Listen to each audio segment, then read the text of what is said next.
COVID cases hit new all-time highs. Thanks for joining us. I'm Maycee, and this is ENN Now. Oklahoma's new 7-day average for COVID-19 is more than 6,800 cases a day. Also a big concern is the number of hospitalizations, which hit a pandemic high of more than 300. According to the state's most recent update, 93% of the recent hospitalizations are unvaccinated. Right now, about 78% of the Oklahoma population has at least one dose, with 61% being fully vaccinated. The Supreme Court gives Oklahoma a win. The nation's highest court reigned in part of their historic McGirt decision this week.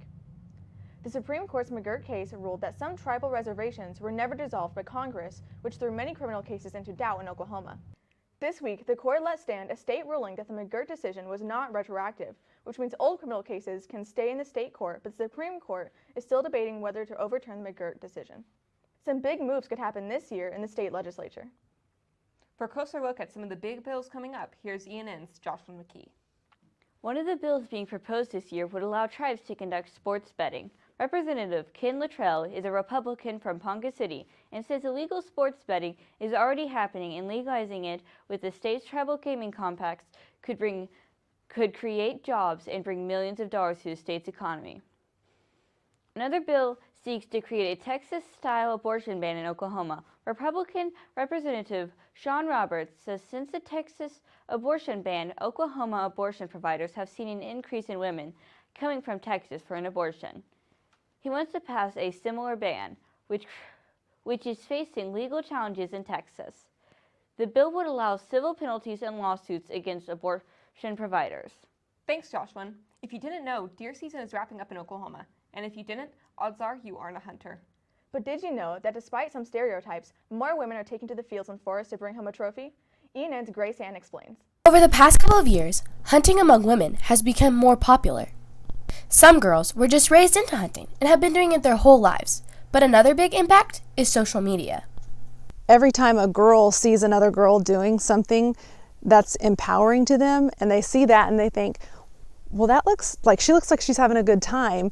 If she can do that, I can do that. And I think that that is probably one thing that has really played into women getting more interested in the outdoors. I sat down with female hunter Tess Monty, and she said that hunting to her is very peaceful. And while being a hunter, she does get talked down to sometimes. There is nothing like being out in the woods. The peacefulness.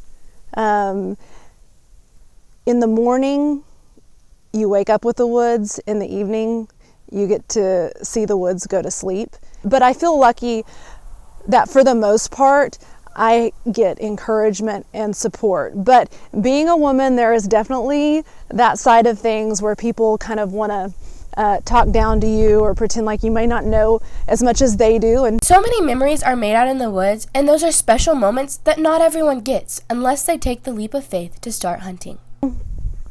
I think about people who don't hunt, and I'm like, what kind of memories do they have? You know, they remember that movie they watched last night or that dinner that they had.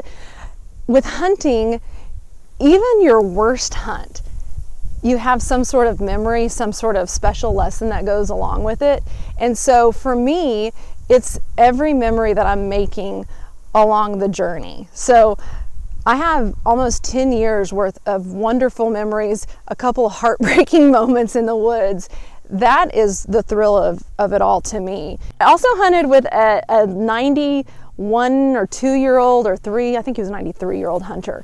And we got out to the woods and we sat down, and like the photographer, this is for a news story, the photographer hadn't even, like I didn't even know if he was set up before this man pulled the trigger and got a deer.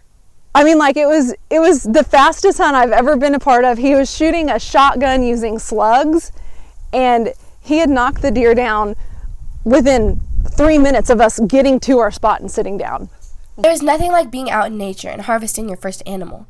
The pride that comes with it is something only few people get to experience, and knowing that the animal is going to provide for your family means everything.